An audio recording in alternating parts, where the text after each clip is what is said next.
Assalamualaikum, selamat pagi Bunda. Oke, hari ini gimana kabarnya? Ketemu lagi dengan saya, Bunda Nasya Channel. Oke, Bunda, hari ini udah masak apa buat si kecil?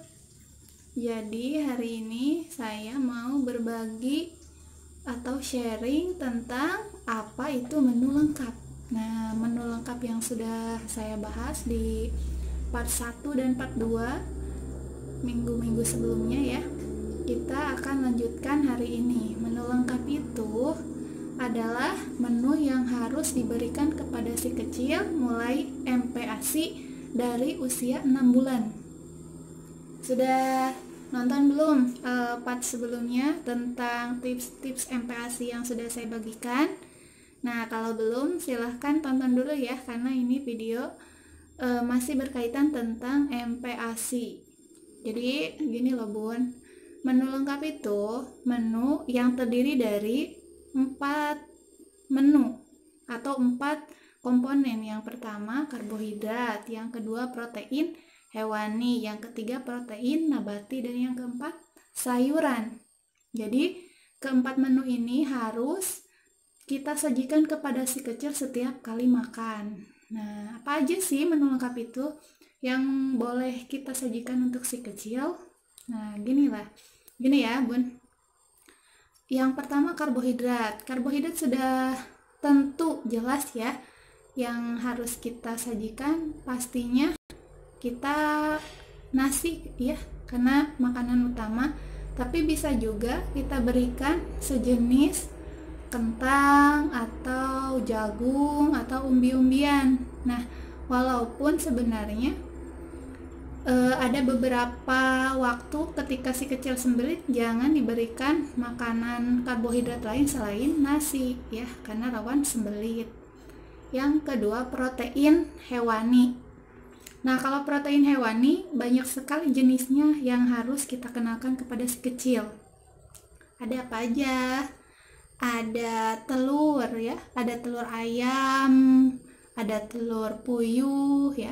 Telur ayam boleh menggunakan telur ayam kampung, atau kalau tidak ada boleh juga telur ayam yang biasa dijual di pasaran atau supermarket. Nah, yang selanjutnya ada daging ya, daging ayam, daging sapi, atau juga daging kambing boleh diberikan ke si kecil. Ada lagi protein hewani sejenis ikan-ikanan, ikan salmon, ikan tuna ya Bun, ada juga ikan kembung. Itu boleh kita berikan ke si kecil. Lalu ada protein nabati. Protein nabati ini banyak sekali jenisnya. Yang paling kita sering temui misalnya tempe. Nah, ini yang sudah sangat tidak asing ya Bunda.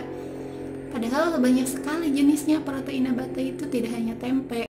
Ada buncis, toge, ada lagi tahu atau tofu ya, itu protein nabati yang juga kita harus berikan ke si kecil ya. Dan yang terakhir itu sayuran. Sayuran juga banyak sekali yang bisa kita berikan ke si kecil. Ada bayam, katuk, daun kangkung ya, atau tomat, wortel, sawi, itu bisa kita berikan ke si kecil. Jadi ketika kita memberikan menu lengkap ke si kecil terdiri dari 4 komponen tadi ya. Dan ada yang pernah sharing ke saya, katanya jangan lupa ditambahkan LT atau lemak tambahan. Kenapa sih harus ditambahkan LT Bun?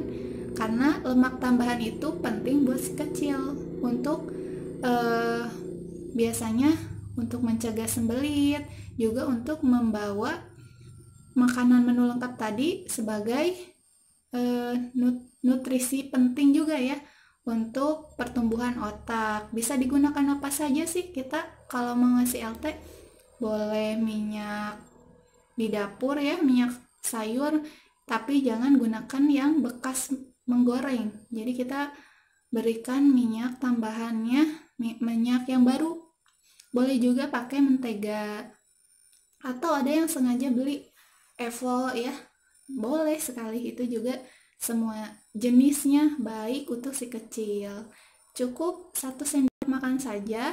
Ketika akan makan, tambahkan lemak tambahannya, minyak yang tadi apa saja yang Bunda pilih dengan takaran ya, sedikit saja. Tapi kalau misalnya kita menumis masakan untuk si kecil, tetap harus ditambahkan lemak tambahan minyak lagi ya, karena kalau LT itu harus yang baru atau tidak dipakai tumis ya. Pun sampai sini gimana, udah jelas belum? Kalau ada pertanyaan boleh di kolom komentar ya. Terima kasih.